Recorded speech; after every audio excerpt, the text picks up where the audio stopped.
See? That definitely does look more like a nipple. So welcome back to the Whitetails and Whiskey podcast. We're checking audios really quick. I don't know how many people saw that, but we are not a ages 10 and under approved show. Mm-hmm.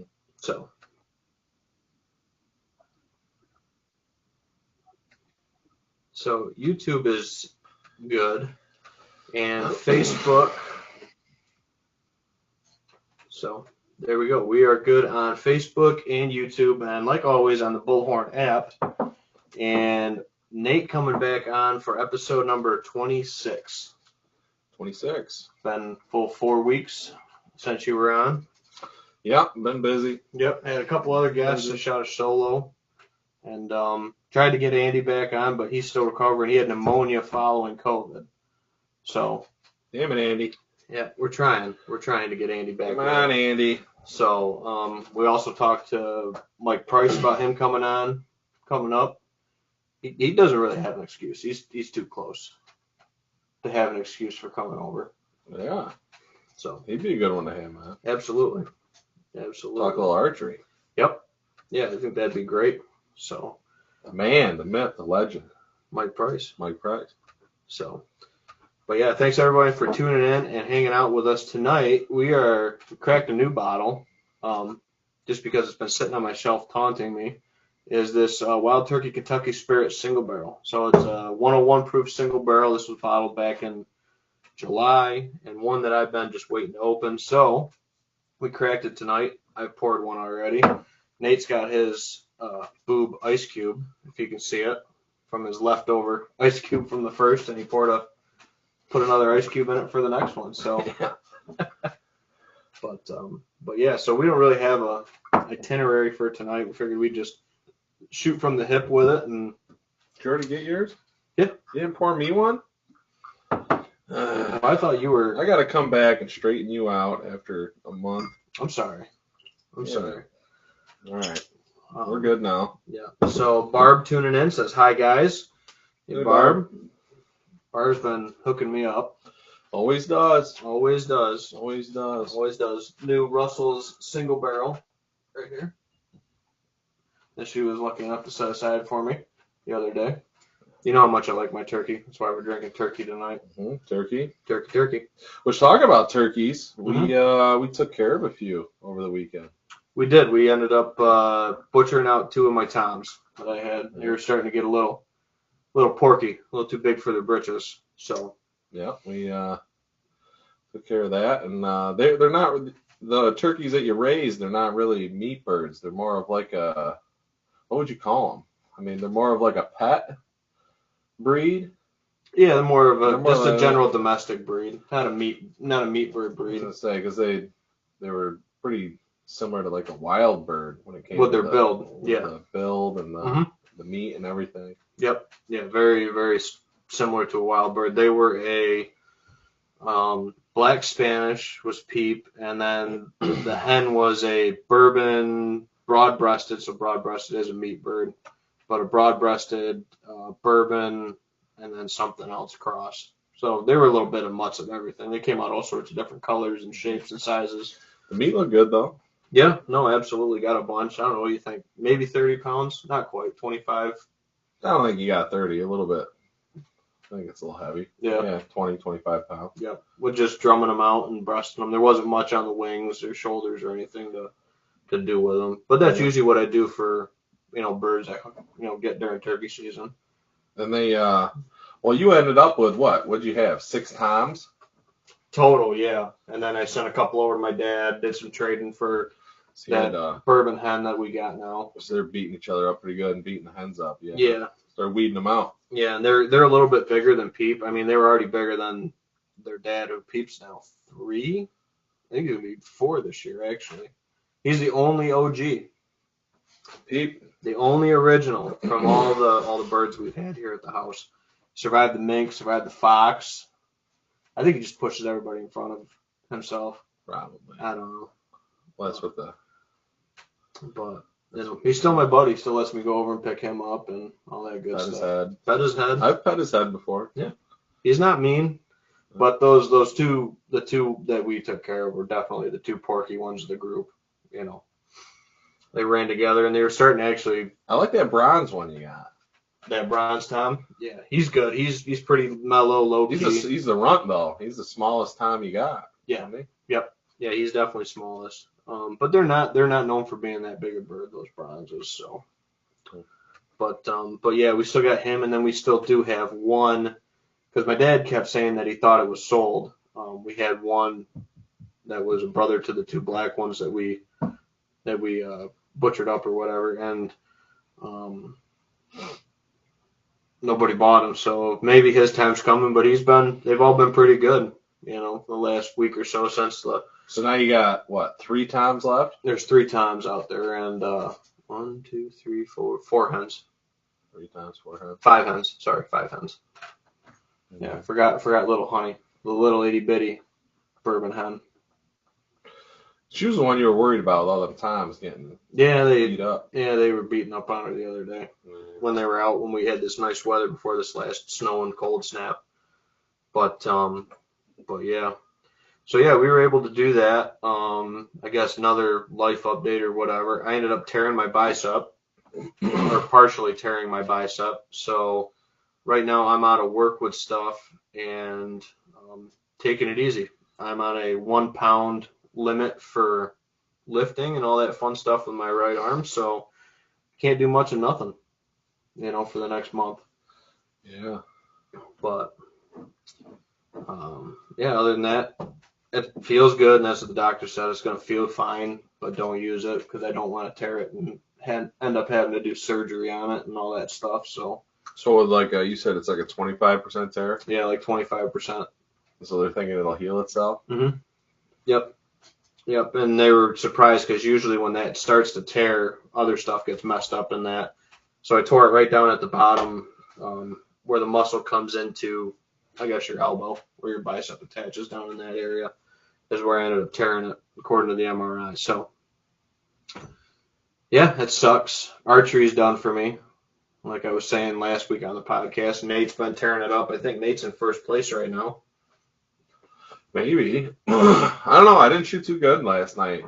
I mean, my score was solid, but from the yardages, I should have shot a lot better. Yeah. I don't know what it was. I think I was trying to figure it out. My mind was kind of running to begin with, so my mind wasn't in the right place when I started. Mm-hmm.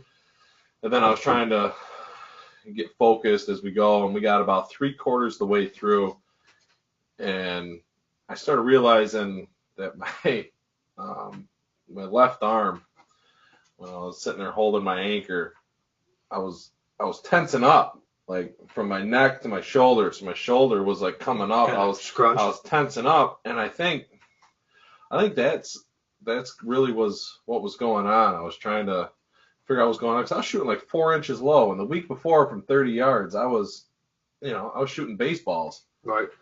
So I was like, all right, well, what the hell? And the last 4 targets, I relaxed that shoulder, thought about it a little bit, breathed a little more when I was shooting, and right where they needed to be. Put them where they needed to be. Mm-hmm. So we'll, I think before the next shoot, I'm gonna maybe drag one of the 3D targets out and maybe do a little yard shooting just to see if something happened. I don't know. Yeah. Or if it was just me, man. I was just having an off day, which I kind of felt like I was. But yeah, it happens. So I was talking to Mike about setting up a tab, not a bar tab, but a tab to shoot with and shoot with my mouth while my arm recovers because I can't draw my bow and I might not even be able to turkey hunt, the doctor said, or I have to maybe shoot left-handed or something. Or just go with a small gauge shotgun or something, but 410. Bring that 410 out. Yeah, they'll do the job. Call them in nice and tight. Yeah. So yeah, maybe I know a lot of guys do thump them. Maybe I'll have to call Wes and be like, hey, what do you got on the traveling dealer display, and let's see what we can come up with for a shotgun that's not going to beat up my right arm too bad. So. Bo says most compound bows being produced for hunting are way too heavy. way too heavy weight wise or poundage wise. I don't know what I mean. Have you picked up some of those older bows? All the older bows. Yeah. Well, I think definitely they're definitely come a long way with the weight on the compound bows. But I mean, being the blue collar guy and you know doing all that, I mean, you kind of go for the middle of the road. You go for the aluminum, you know, and you're going for the $1,000 bow. You're not going for the $2,000 bow. That carbon that's 3 pounds lighter than the, you know what I mean? Mm-hmm. So I mean, there are options out there to get a lighter setup, and they are, you know, you can get different options that compress the size of them, and they got youth bows you can buy that you can draw 70 pounds that are just as accurate as any other hunting bow. Says weight wise, most of them come in over 5 pounds without a quiver, sight, rest, etc. That would be the machined bows. That would be your aluminum ones. Yeah. I mean, that's what I'm shooting. Mm-hmm. I shoot Hoyts. Yeah. Mine's the last year's model Hoyt Axis. Axios, yep. Axios. Yep. And it is heavy. I mean, it's not bad when you pick up a fair bow. Then you throw your sight on it. You throw your quiver on it. You throw your stabilizer. You throw all your accessories on it. Right. Yeah, I mean, you got to sit there and hold 7 pounds, but you know, that's part of doing these archery leagues. It's something Ben got me into. What was it? We got to be going on 4 or 5 years now. Yep. But my accuracy in the field, success rate has gone up immensely by going to a bow league and shooting my bow at least once a week throughout the year. Absolutely. Just getting out there with it. You know, you're gonna have your off days. I think a lot of people tend to blame the bow a little more, but if you have an off day, you know, maybe you're just overstressed that day, or you had this happen, or you know, you slept on your arm funny, so your anchor's weird. You know what I mean? Just give it a break, go back in a couple days, and shoot it again, and see where you're at before you start making tweaks. Yep. Which I'm thinking that's kind of what I was dealing with this past week, because from 18 and 20 yards, there's no reason I should have shot that. Right. What I did. Right. And I mean, you know, I guess it's tough to say, but you know, sights are obviously they're more complex than the old brass frame with a single metal pin. You know, but you could pick up in, you know, a lot better, you know, lower light, stuff like that. You know, so there's a lot of benefits to know, some of the sights and stuff like that. Now, I mean, but you can go, I mean, super heavy. That one Trophy Ridge sight I used to have, that one single pin slider. Trophy Ridge is heavy. That was heavy, dude. I recommended one for my sister. Yep. Because I had a Trophy Ridge sight. And I liked it, and I recommended it to her. Yep. And she has a Matthews. What's the not the Ignite? It's the Matthews. Mission. The Mission. Yep. She's got a Matthews Mission, and that sight just looks huge on there. And I was like, that is a big sight. I didn't realize how big it was when it came in. Yep. Bow Hunt commenting in says, "What are you guys shooting for broadheads?"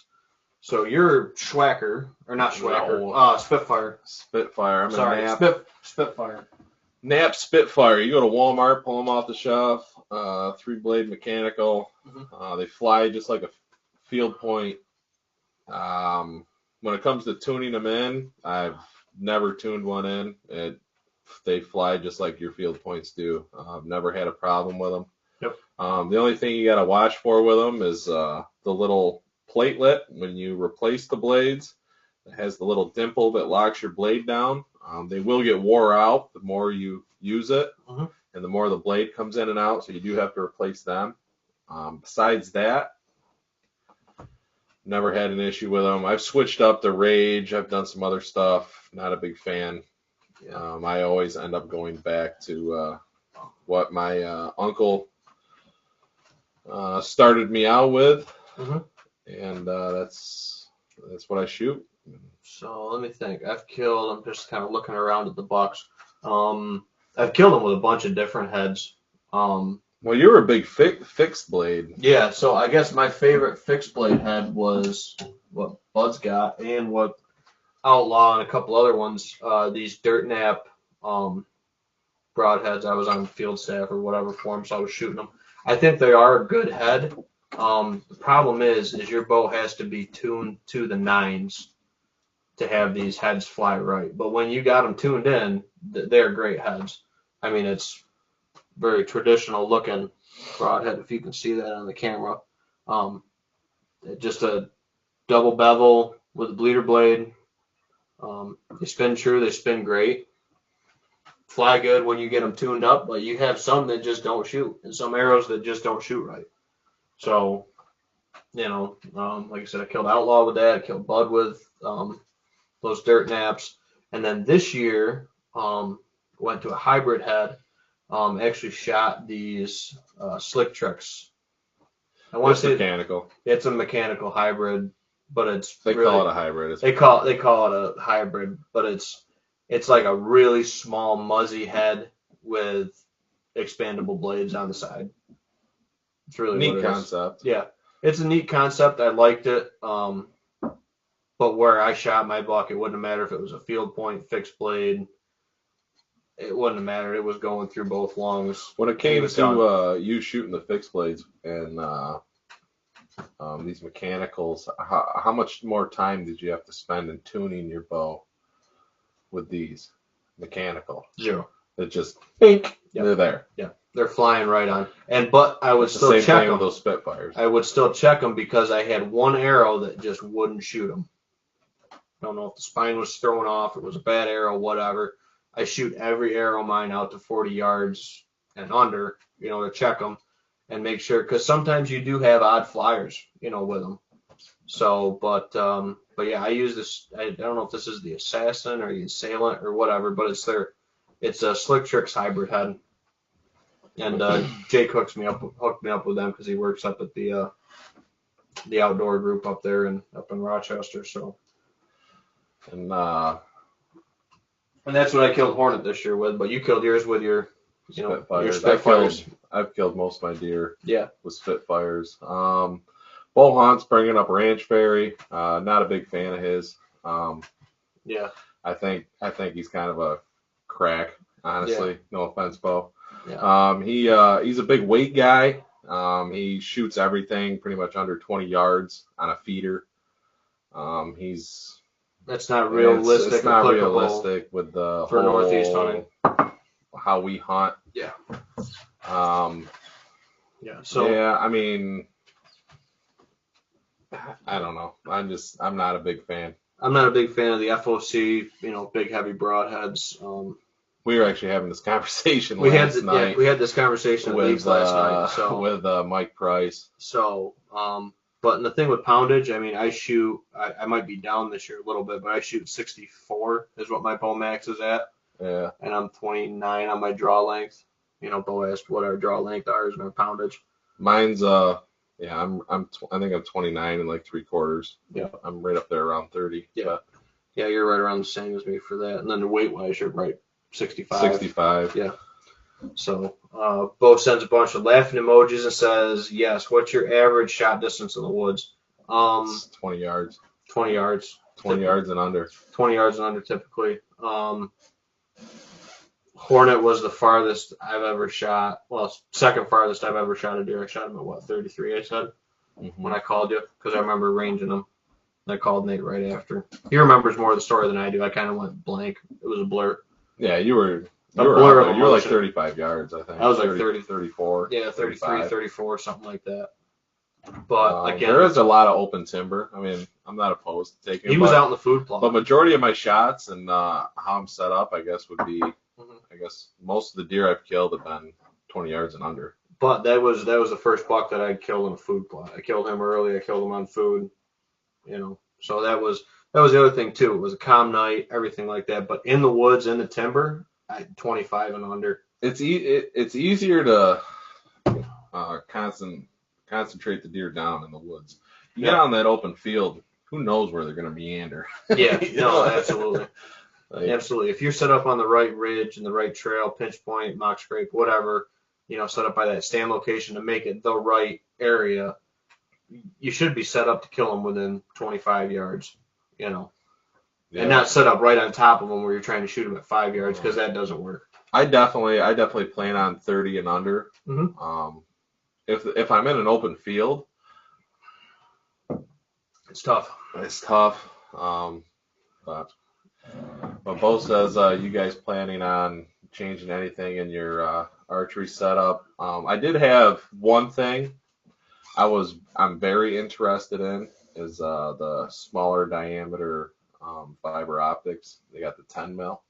Smaller pin. I think I'm shooting 19s right now. Yep. I would actually really like to switch to that. But when it comes to the broadheads I shoot, I also shoot FMJs, full metal jackets. When it comes to any of that, I have no interest in changing anything because past how many, it just works. I mean, how many Look how many FMJs are. I mean, the FMJ with 100 grain broadhead, I shoot the Spitfire, like I mentioned earlier. Mm-hmm. It works. And bottom line, it really comes to, I don't care how heavy your arrow is, how light your arrow is. Bottom line, it comes to shot placement, and that's your time practicing on targets, mm-hmm. doing all of that. Yeah, and it's just the repetitiveness and the confidence with shooting. Because when that time happens, you get that. That 30 seconds you've been waiting for all year for that to happen. You want to be as ready and as confident as you can. You want it to be almost instinct because your heart's pounding. You want your body and your muscle memory to basically do half the work, to just do half the work for you. Yep. And if you can accomplish that, your success rate is going to go through the roof. Yep. So Dave chimes in, says shooting a bow is just as much mental as it is physical. When mental aspect gets better with confidence and confidence gets better with practice. So it makes perfect sense why a bow league helps us all be better bow hunters. Absolutely. Yeah, I agree with that 100%. And if you don't, if you got other stuff going on in the wintertime, work or, bowling leagues, I know that's why Andy keeps, not being able to come out. It's tough, man. Yeah. I mean, dart leagues, I know there's a bunch of dart leagues guys doing stuff. But I would doing something different. Definitely recommend a summer league or summer, go to a couple of these archery shoots, guys. Spend the money for the day, put $50 aside, and that'll give you your lunch and your entry fee.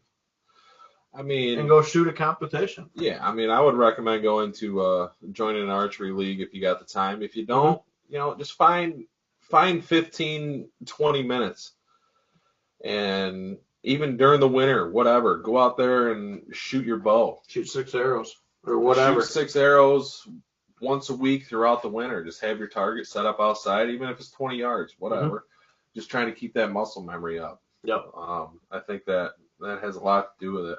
Yep. And that makes I think all the difference. I had a bad year. I think 2015 was my bad year that I scabbed a couple and didn't recover them. And then after that, I started shooting leagues. The success rate has just jumped, way. That's the same thing with me. Once you got me into leagues, my bow hunting success rate on my accuracy in the field was. Yep, and the recovery and harvest rate unquestionably better. Oh, absolutely. But something else to consider with your archery equipment, especially in season, is where you store it. If I'm hunting, this goes with my rifles, my shotguns, everything. Whatever I hunt with stays in the temperature I am hunting it in. Mm-hmm. It stays in my garage. It stays in my shed. Hell, it even sit in my truck with the doors locked. It does not go from, keep your house at 65 to 28 degrees in a matter of 15 seconds. That's going to alter things. It's going to fog your scopes up. It's going to mess with your optics. Make rust. Metal's going to sweat. Depending on what kind of setup you have on your bow, if your sight, it's going to affect anything metal on your bow. It's going to affect everything on your bow because things are going to expand and contract. Yep. Especially if you have a plastic sight on your bow, it is going to tweak that more than you can even imagine. Mm-hmm. So let's say you keep your bow in your house during the summer and it's in the air conditioning. Then you bring it outside and you start shooting with it. Okay, you're starting off good, and then things start warming up. That plastic sight starts expanding. Your pins are starting to move. You're not being as accurate. You're blaming it on fatigue. You're blaming it on this. You need to, if you really want to, you need to have that bow in a consistent temperature. Whatever you're shooting that bow in, even if you have a plastic sight, make sure you store it in the temperature you're shooting it at. That is a tip. Yeah, absolutely. And then with those colder temperatures and your house is up there around 65 to 72 degrees, and you pull it out of your house and you go out there and you bring it out into, the snowy day where it's, 5 degrees, things are going to change with it. It's going to expand. It's going to contract. It's going to do all.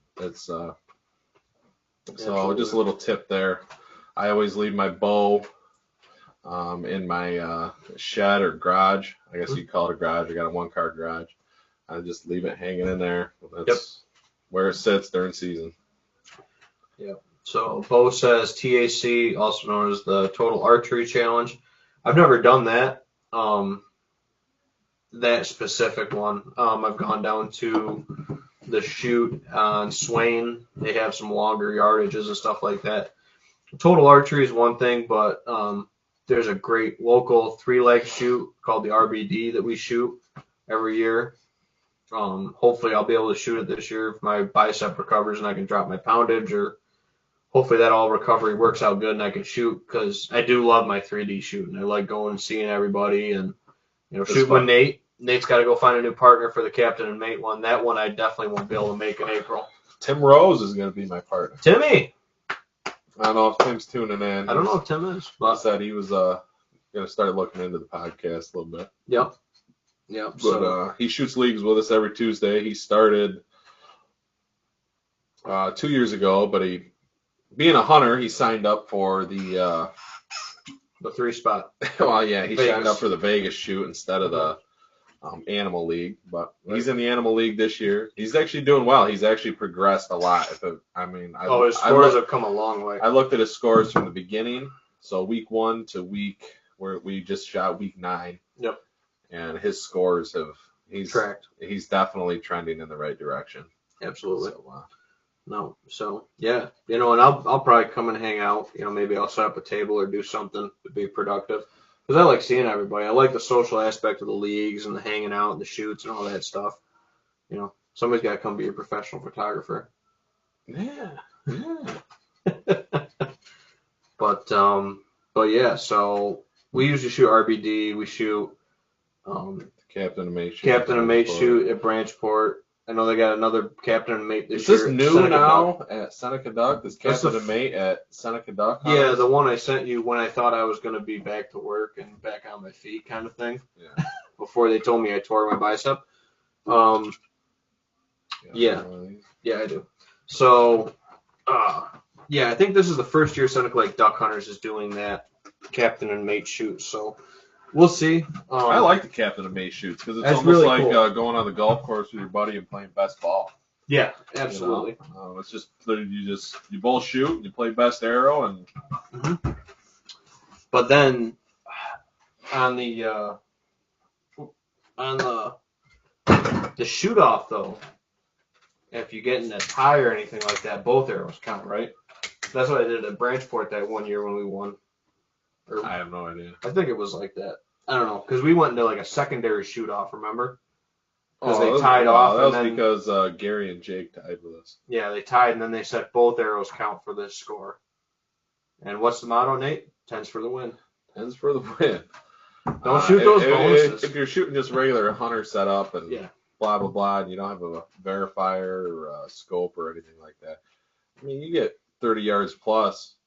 At least for me, it's kind of tough to find that 11 dot or the X dot. Yeah. So you're just hoping 10's for the win, man. You're just trying to aim for a 10 and getting it in there. Yep. No, I definitely love the archery stuff, and I don't know. Mike said he's gonna whip me up a tab, so we'll see. I don't know, maybe I will be shooting. Don't know. But no, they're always good. Swain's another good one. I've enjoyed that shoot in the past. Down there on Swain Mountain, you ride the chairlift up, you shoot coming down the mountain. Never done that one. You got to kind of yell for and be listening. And I got watching. invited through a friend of mine to go there. Mhm. Right? I couldn't make it. Yep. Yeah, that one's in August usually. But that's the thing is, sometimes it overlaps with other shoots and stuff. It's tough.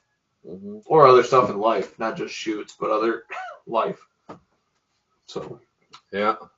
But. Hence why I haven't been here in 3 weeks. Yep. That'll do that for sure. But no, it's definitely one of those things. Like I said, archery was one of the things that we were talking about last night. Obviously, it would be in league night, and then it's a little bit less for me now that I haven't been shooting in the last like 3 or 4 weeks, which I was bummed, dude. Like I was sitting right there in second and third, right around where you are. I was shooting solid this year. You and me always battle it out for a position. Yeah, I always give you a hard time, and you give me a hard time. But that's what I think makes us better shooters too, is going there and competing. Yeah, if you can go to a league with a buddy who's on the, same shooting level as you. Mm-hmm. I guess no matter where you're at on the scale. Yeah. And you just compete against each other, and you better each other. Yep. What's the term? Iron sharpens iron, I guess. It's kind of what me and Ben have done for. Because you invited me out, it was like four years ago or whatever, and I showed up and my score was pretty close to yours. Yeah. No, not bad. And then every week it seemed like our scores are right there neck and neck, and then it turned into, well, who's going to beat who? Then we turned it into, well, who's buying the beer after leagues this week, and we turned it into a little competition. Yep. Because after Tuesday leagues, the local bar about a couple miles down the road from the archery shop, they do Taco Tuesdays, and we'll go down there. So then we turned it into who's buying the tacos and who's buying the beer, and it was fun. Yeah, it's fun. Yeah, absolutely. So, new comment had pinged in. Dave comments, what works best for me is shooting one arrow before I go to work, one arrow when I get home from work. I found there's nothing better to prepare me for shooting for that few seconds that you have to arrow a deer than one shot. It has to be the best. Why not practice that way? I love one arrow shots. I do that a lot of times in the summertime, especially when I'm going out to feed the chickens and turn the electric fence on before dark. I usually have a target down by the chicken coop. I'll shoot an arrow from the garage down there, 40 yards usually. One shot, but that's a great tip. I've thought about that when I'm shooting. That first arrow is the only one that counts. Yep. In some occasions, when bow hunting, you can get a second arrow in, which we were talking to Mike about last night. He did that on like a half-looking pieball-looking deer. But yeah, back in the day, the Golden Eagles. The Golden Eagles, and he was shooting 700 grain arrows. Because that's all they made. Yeah, but that's how we got on the farm ferry. Ranch ferry, whatever the hell it is. Topic. Yep. But yeah, I mean that's definitely a good way to go about it. Just shooting the one arrow, getting ready for that one shot. Because I guess in both seasons you only have one buck tag, and if that's all you're out there after, then hell, why not? Absolutely. And that's the thing that even if you do want to go that direction with a high FOC arrow, high weight arrow, if that's what makes you confident, mental is But again, you have to realize the limitations with that. Like we were talking with Mike, you're talking if you misjudge or have a rangefinder that misranges it or something like that, 2 yards could be 6 inches with that heaviest setup, and lighter poundage or something like that. So I want my bow for deer hunting because I shoot all year long, so my shot placement should be where I'm aiming. Other than that, I want that arrow to shoot as flat and as far as possible. I want to hunt with one pin, and I don't want it to move. Yep. I want it there. I can put that pin on it. Maybe a touch high, and then just... Yeah, that's literally... Yeah. I really only hunt with one. The buck I shot this year, I shot with my second pin, but I held second pin and I hit him a little high. And honestly, in the rut, who has time to sit there and get their rangefinder out? Mm-hmm. I mean, I'm always out there pinning trees. After I get in my stand, I get everything set up. I grab my rangefinder and I'm pinning trees or pinning landmarks like rocks or stumps or whatever. So I know if that deer comes through there and he's at that stump, he's at 25 yards, and I'm trying to work it back from there. So because everything happens so fast. Oh yeah. And then you're trying to keep your composure. You're trying to do everything. So you're trying to. It's like I always say when I'm on, is just trying to do everything you can to optimize your chances of success. Yep. And by doing that, that eliminates that 5 or 10 seconds of pulling up. 5 or 10 seconds, that deer could be already by you. Yep. Oh yeah. Pulling it out, ranging the deer. Like you watch all the videos of the deer out in the field and you know, the movies, the old school guys with big food plots and deer's out there for a half hour. Well, that's not how it works when I'm hunting. 99% of the time it happened for me this year, but 99% of the time it does not happen. You got about 2 minutes to kill that deer. If you can't figure it out in 2 minutes, 2 minutes you ain't getting them. 2 minutes is an eternity. Wow, it can be. So, and then that's, I guess, related back. Hornet. Depends on the situation. Hornet but on average, I figure you got about 2 minutes. If that deer's running, you got about 15 seconds. Yeah. Yeah, I call it like a 10-second rule. That doe comes hauling by you, you better have your bow drawn back right where she's running because the whole piece following her and he's not like 10 yards past her. We had this conversation. Was it you? It might have. Yeah, it was when we were butchering the turkeys. I was talking about that 1 8-pointer in the garage and how I passed that deer. Same thing. I judged him quick, but instead of drawing my bow and being ready, I saw him coming over the hill, and I'm like, oh, that's not a shooter. And then after he had gone right under my stand with the doe, I looked at him walking away with that frame, and I go, I messed up. You know, had I been full draw anticipating anyway, as he came by, and where I said, oh, I screwed up, I could have went, he's dead. You know. But, and that was a split-second thing. That was less than 10 seconds. That was immediate. 2 minutes is an eternity. Like I said, with Hornet he's the exception to the rule. Watching a deer for 30 minutes. Basically, most of the deer I've killed with my bow, though, have been walking.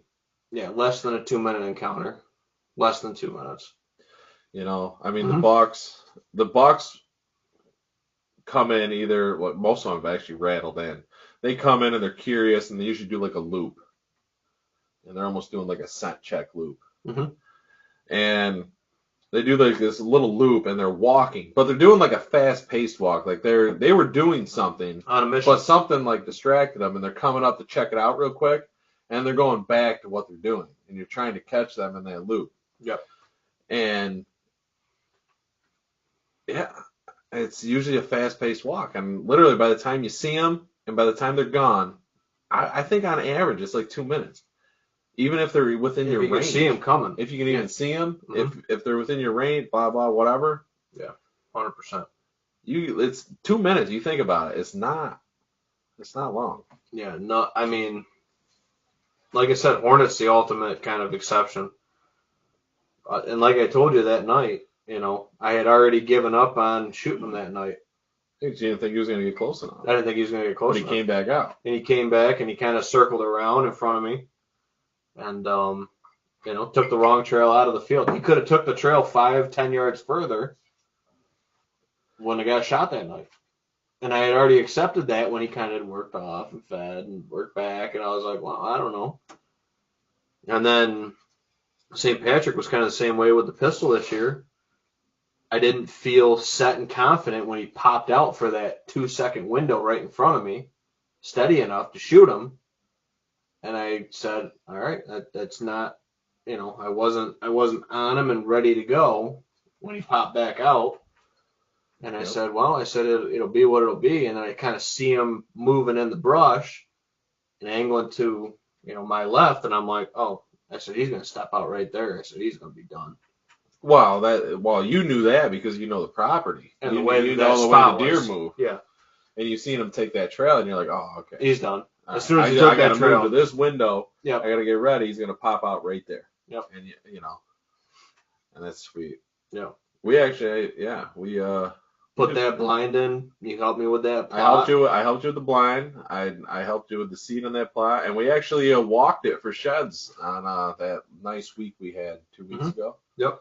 We did get out for a couple hours. Yep. Walked, did a little grid walking. Didn't find nothing. Yeah, we were just walking mostly the boundaries. Like I said in the last episode, I like to check the posted signs, make sure the posted signs are good. I like to do a big kind of outer loop of the property to start. I know that 1 week there was like almost 60 all week.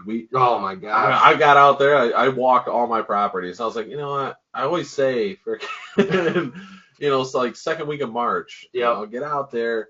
And then we hit that third week of February. No. Yeah. And then I checked cameras and.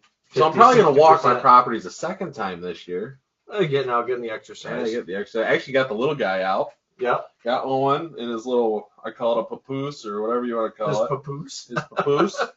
It's that thing you throw over. It's kind of like a front backpack. Had him in there. Brought him out shed hunting with the wife. Yep. Unfortunately, we did not find anything. Mm-hmm. But he handled it well. I mean, that kid's so laid back. I don't know. Oh, he's easy going, man. That kid he's so laid back. Yep. But then he hung out and he was staring around in the woods and he was watching everything going on and he was all about it, just soaking it all in. And then all of a sudden his head goes, yep, out cold. Well, he's out, so we had to switch him around, flip him around so his face was facing me and his head could rest on my chest while we walked the rest of the way. Mm-hmm. And but that's the thing, good. Like we say, it was fun.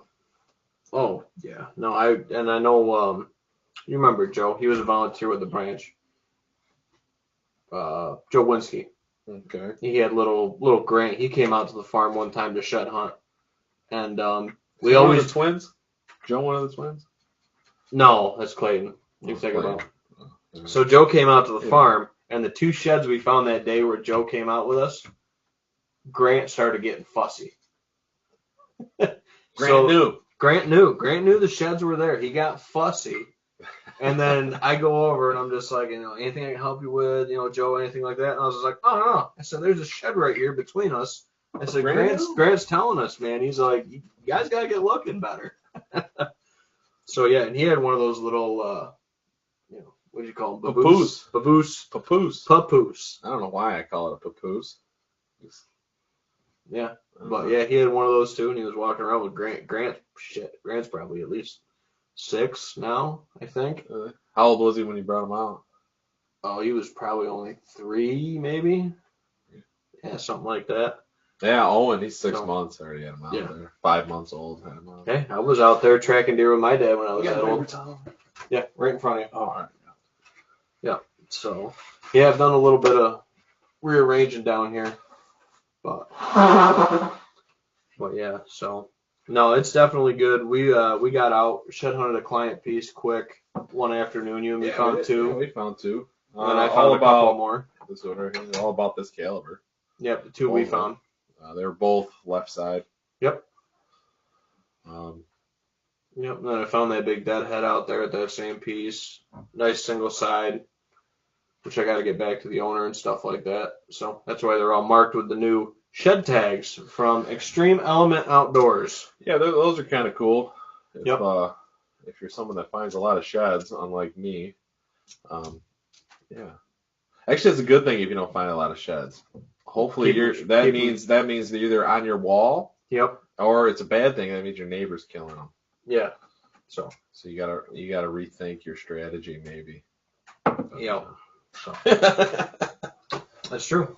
I'm just joking. That's true. So we're only at 3 off the farm. Actually, we walked just south of that property line where me and Nate walked, and then me and Hannah found one. But that seems how it always is. As soon as Nate goes home, if anybody else shows up or comes out to help me after that, like we could walk for 5 hours, not find a single thing, and then Clayton or my wife. I found a nice one on your property. Yeah. Oh yeah. I found one of the big boys last year. Curly's still alive. Curly's on the board. So for everybody that can't see it. So does me finding Curly X name my curse of naming Heavy? I don't know. I don't know if they know this story, but yeah, we can dive into it. That's a good story. It's kind of like leaning on what you're going at, anyways. Yeah. So there was one before Heavy that you had named too, Nate. We named that one. No, it wasn't named after me. It wasn't named after you. It was named after another Nate. Named after a different Nate, same name. That buck died. You know, just because my name's Nate, it's related. It's fairly racist in my opinion. Yeah, same. Yeah, I guess. So then we had a couple bucks that year that we were going through naming them. Usually around 2 or 3, we started naming them to start following them. And Nate called one Heavy, and then another similar 8 not Heavy. So not heavy got shot by the neighbor. Mm-hmm. So then, come to find out, Nate named Heavy and Not Heavy. Not Heavy got shot by the neighbor, and then when we were out squirrel hunting, we found Heavy dead. I found him. Yep, you found him. And then I said, no more. Which that story was kind of cool for me because I actually saw the pictures of the buck. I named him. Then I went out squirrel hunting with Ben, and I found him. Yep. So we found Heavy dead, and I told Nate, as soon as we found Heavy, I'm like, no more naming deer. No, you're not allowed to name any more deer on the property at all because he was kind of 0 for 3 at that point. So, but yeah, you found Curly's shed last year. You found one of them, and then I found another one right before archery leagues. And I remember I came and I had both sides. The one you found, the one I found. So he's still alive. He's gonna be a 5-year-old this year. He's kind of the number one on my radar right now. He's the man over there. Yep, he's got a full list. I've already started my 1-year rule whiteboard. I plan on doing kind of an in-depth episode with that coming up when I get it filled out all the way. Talking about the different dots and the different color coordination. But I think that's something that a lot of guys can do this time of the year. And you started doing it with a couple of your pieces, not with specific bucks, but just specific dates. Yeah, I switched up the dates. I just kind of look a week ahead. Mm-hmm. I'll go back from the year prior in my trail cam pictures and look at my properties and look at the pictures I got the week prior, see if there's anything daylight or anything like that. I'm more of a weather guy. I don't really hunt by the 1-year rule. I guess I do imply it slightly. I do look into it. I do find it interesting. But I'm definitely more of a weather and conditions hunter. Oh, yeah. And like I've said before with the 1-year rule thing, it's not like if I can't go hunt that spot with what wind I have or whatever, I still can't go hunt that spot. You know, if the conditions just not right for the because it's a 1-year rule doesn't mean he's going to be there. Like, I mean, you know, 3 out of 4 this year were killed on 1 year. If you're staying on that plot mm-hmm. and the wind's bad, you can't hunt it. You don't want to hunt it because you're going to blow it up. Yep. He's never going to come out. He might actually want to come out, but he's going to pick you off. You're not going to get there. Yeah. So we killed 3 out of 4 this year on the 1 year. The only one that wasn't 1 year was Hornet. Everything else was 1 year. Well, you didn't have any history with Hornet. Yeah. No one knows where he came from. Yeah. I don't. He might have been a dink, like a dink 2-year-old and just blew up. Too late now. Okay, never know. He's going on the bourbon barrel. Looks good now. He's going to look good now. According to a New York newspaper there, he's a 13-pointer. Yeah. So I sent the photo in for the big buck thing or whatever, and I got... you got recognized. You didn't place. Yeah, I didn't place or anything, but I got best buck entry. But somehow they said he was a 13-pointer, which I have no idea. He was only, 10. 10. Yeah, he's only 10. He would have been an 11, but it broke off. Yeah. I don't know where they got the 13-pointer. I don't either. Because I didn't even kill him like on the 13th or anything. But yeah, so the 1-year rule, all that stuff's good. It's good stuff to do this time of the year. Look back through your old trail cam pictures. You know, start looking at data. There's a couple other bucks up there. I don't know if we'll go after them this year or not. A couple of them might be 3 or 4 year olds. Haven't had enough history to, kind of verify that. And it's tough. I mean, we shot the schnit. Wow, you guys and your neighbors. Yeah, the neighborhood shot the schnit out of the age class, the upper age class this year. Can't say the age class as a whole because most of the neighbors are targeting them at the 3.5 or better. But we put a pile of them down between the neighbors and us this year. I mean, we tagged 4 on our property. They killed 2, I think, to the north, 3 to the north, and then 1 late season. Well, Smokey bit the bullet. Smoking Tails. Sorry, Smoking Tails. Smokey bit the bullet too. But Crafty and Dono are still on. Crafty and Dono are still up on the list. If Mike Darling's listening, yep, they're still hanging in there. Yep. Crafty, Dono, and then Curly, and I can't read it from here. You gotta get better handwriting. Clipper. 3 of the bar bucks are still. Clipper's a survivor. I mean, yeah. You named that buck right there. He might. Clipper's the only one on that list that I'm thinking. I don't know if he's actually going to amount to anything like substantial, but you definitely named him correctly for the bar. Oh, for his rack configuration. He looks like he just waddled. He just looks like he waddled out of the Clipper. Yeah. Yeah. So no, it was yeah. So I'm torn that Clipper. I think Clipper might be a 2-year-old. I think he just might be a real chubby 2-year-old, but we'll see. So Dave says, funny, I saw that pic in the newspaper this week and had a hard time counting 13 points. Yeah, Dave too, Dave. I was actually there when we recovered them, and I didn't count 13. Yeah, no, it was definitely a misprint. That must have been a misprint. A definite misprint. So, like I said, I don't know where they got it. There's nowhere 13 would have been in the entry thing with it, but I've never killed a 13 pointer either. I've only ever killed 10s. 10s is the biggest I've killed, for antler points. So, but yeah, no, not a bad pick. I think it was a good picture, and Nate took that picture, actually, the one that was in the New York Outdoor News. Is that one of mine? Yeah. Nice. Yep. Yeah, that one you took. So, but yeah, no, it's been. And I hit a landmark. I didn't even know I hit it until we actually, and I'm going to brag about it. Brag away. I'm going to brag away about myself. But I got a non-typical in the record books. Never thought I would do it. Oh, with your kicker buck. Never thought I would do it. They actually took him to NBBC. Andy Hall scored him. And he scored non-typical in the books. Sticker buck. At 130 and a half or something like that. Yep. 130, 4/8, 5/8, something like that. And never thought I would actually put a non-typical in the record books in my life. Never thought it. Yep. Never thought it. So that was a little pat on the back for me.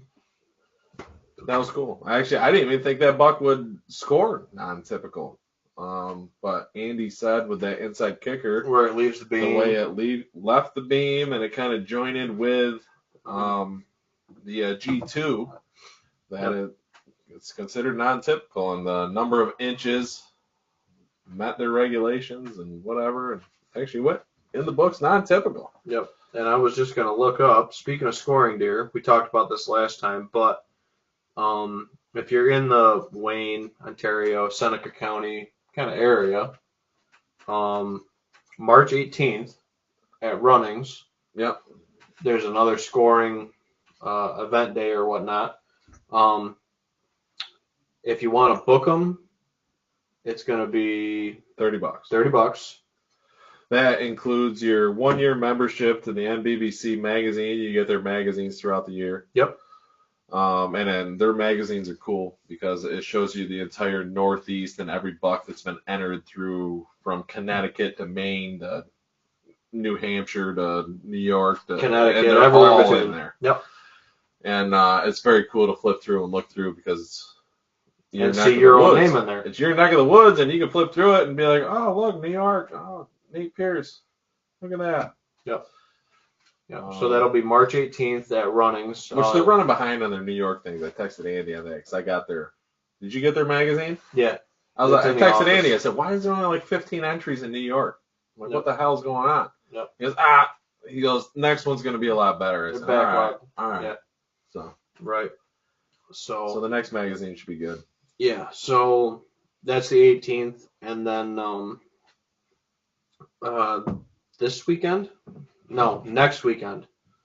Next weekend they have, there's 3 shows in New York. There is the Full Draw, which is in Stanley at the Wayne County Produce Auction. There's also the Hamburg show, if you're out in the Buffalo area, the Erie Sports and Travel Expo. And then there's the one at Turning Stone, which I had to cancel my plans to do a seminar for on Saturday. Had some other stuff come up. But there's 3 different shows going on next weekend, not this coming weekend, the week following. That weekend of the 10th, 11th, 12th. Now, you're talking about sportsman shows. Yeah, those are actual sportsman shows. I'd say you just said shows. You know? Yep. Yeah, sportsman shows. So if you're in any of those areas, those are all good shows to check out. I'll be down there Friday at the one it's on Yahtzee Road in Stanley. That won the Full Draw. Yahtzee. Be the first time that show's going on. So we'll see how that is. And they're actually doing a free entry if you bring in a 10-point buck or an 18-inch wide buck. You free entry into the show. I'll bring my muzzleloader buck in from last year. I'll have to just grab one off the wall to take with me.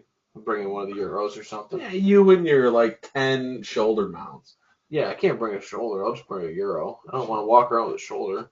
I'm walking around with a shoulder. I'm going to wear my fox hide over this one. The bear skin. My bear skin over my head. And my raccoon hide over this one. Yep. And my shoulder mount under my right arm. And I'm going to walk right through it. Full on Viking. I think that's a good way to go. Oh, yeah. I think it would be entertaining. Oh, absolutely. Absolutely. With my Whitetails and Whiskey sweatshirt.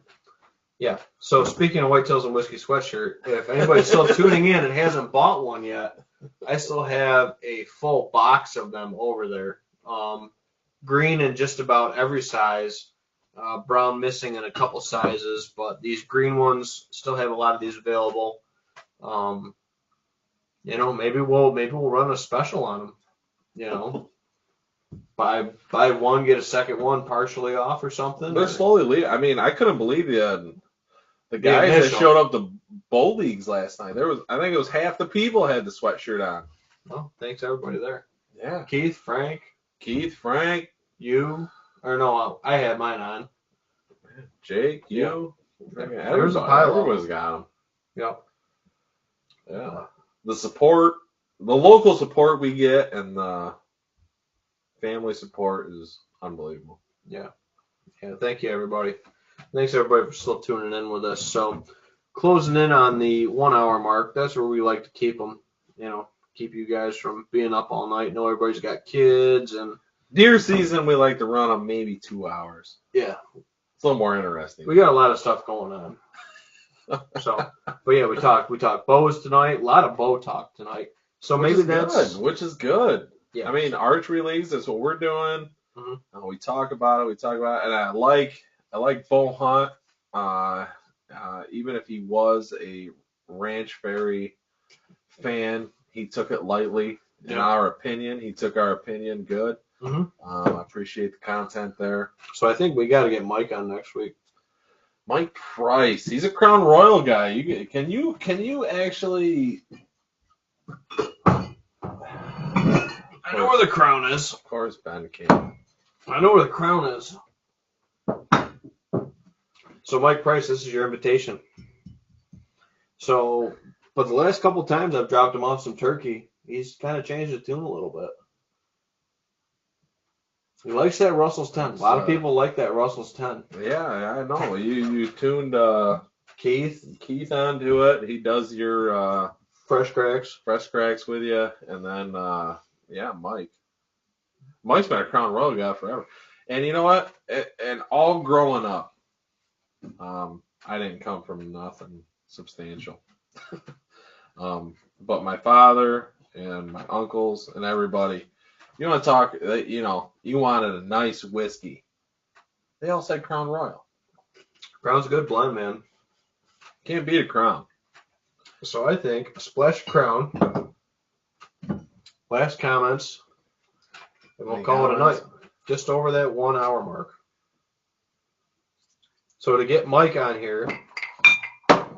Mike would be a great one. We could talk a little about tuning bows. Everything else like that.